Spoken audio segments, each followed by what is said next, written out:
All right, welcome everybody back to The Perspective. I'm your host, Parker Testa, here on WWSU 106.9. Here we bring in Mr. Lance Scheib. He's an educator at Noblesville High School in Indiana, former high school football coach, and the co-founder of the Scheib O'Hara Scheib football camp. Coach, thank you for joining us. Really appreciate it. Parker, it's great to be on here. Anything I can do to help. It's always fun to see you, and I'm glad that you're doing well, and I enjoy this conversation. So as a former high school football coach, what is something that you would do to really help prepare your student athletes for the next level? I think the biggest thing that we try to do is kind of let them understand what they're getting themselves into. In high school, it's fun.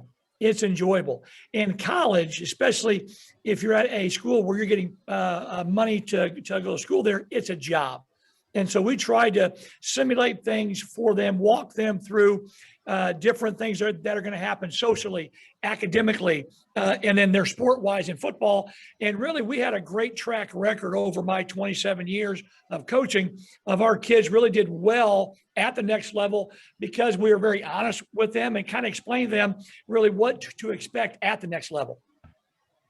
From a recruiting standpoint, what is a high school coach's role in kind of that process? Is it like a guidance role, or what's from that standpoint, what's that process like for you as a coach?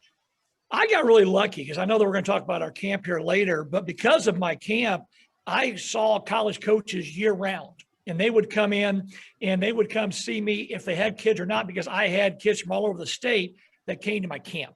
And so my thing is I try to prepare the kid and tell him the number one thing is this: you've got to have a great year with us.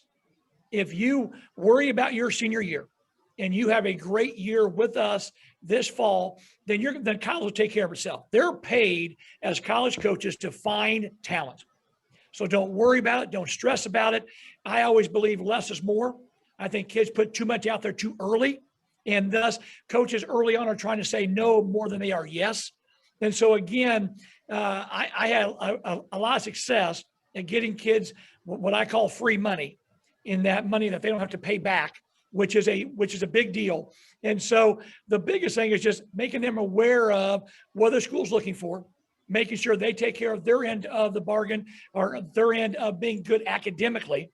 And when that took place, it was then my job to put them in the right spot, in the right camp, in the right environment that they could be seen and be exposed to the college level. Being a former player, is there anything that you took from when you played and kind of implemented it into your coaching style or how you influence your players to not only become better football players, but better men? I think the biggest thing that I took from my playing days is I'm highly competitive. If we're playing checkers, Parker, I want to beat you. Simple as that. Right. And that competitive nature is what I try to get across to my kids, because today kids don't compete. If it gets hard, they quit. Well, life is hard.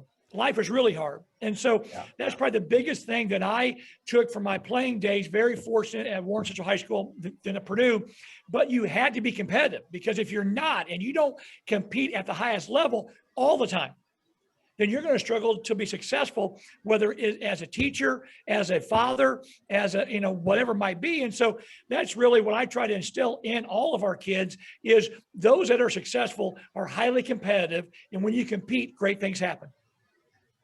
We previously talked about that you broadcast all around the state of Indiana. I've gotten into broadcasting here on the radio at Wright State. What do you enjoy most about doing that? You broadcast football and basketball. What do you really enjoy most about that? I love it because it keeps me around the game. It really is a lot of fun. I've not coached in 5 years. And so these 5 years has been an eye-opening experience for me. It has been something that I never dreamed that I would ever have the chance to be able to do. And the biggest reason is I was born with a cleft palate, meaning I had a hole in the top of my mouth. And so till I was a probably 23-year-old fifth-year senior, I had a huge stuttering problem. I had what they call a speech impediment. And so I thought there was no way I could ever get in front of a mic or get on TV and do this. And, I had a great speech pathologist person at Purdue that really did wonders for me. And so that really changed my life as a teacher, as a coach, and now as a broadcaster. I love it. We do college boys and girls basketball, do football. The basketball's been interesting because I played it, but I'm not as comfortable doing basketball as I am football. But it has just been a blast because I see great games. I'm around great driven student athletes, and that's been a ball. Have you ever thought about going back and coaching again? Not at all. I was the youngest head coach in the state of Indiana in football at age 25. And so by the time I got to 50, I was worn out. And I felt like the camps that we'd done really have been good. I'd run some flag leagues, and then the broadcasting, that keeps me in. I miss the players. I miss that part of my life. I miss the interaction of recruiting, but I don't miss the 365-day job that football is now, or coaching is now. And it's not getting easier because of social media and the way things are now. Being a former coach, when you're broadcasting, does it make it seem or somewhat easier to kind of identify different plays or coverages when you're in the booth and actually watching and telling the audience what's happening? I really like that part of it. And because I try to look at it as a coach, the one thing I never do, I never criticize a coach. I never criticize an official. And so, but I love trying to anticipate and try to figure out why they're doing something. And I try to stay one step ahead. I learned from Mark Janes. Mark Janes is the voice of the IRL. Mark and I work together a lot. And Mark's comment was, you've got to explain it like the people that you're talking to have never seen football. And so I probably oversimplify it just because I want to make sure everyone that's watching has an understanding. So I'm learning still. I work with some great people with Mark Janes. I work with Greg Rakestraw, who's with the Fan and just been fantastic. Jeremiah Johnson, who's the voice of the Pacers. And so those guys make my job really easy because they have really taught me how to make that transition from coach to now broadcaster. And it's been a lot of fun.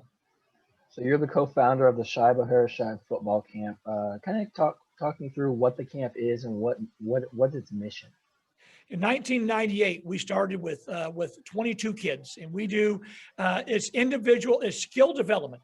It's all about developing you as a better quarterback, as a better receiver, defensive back.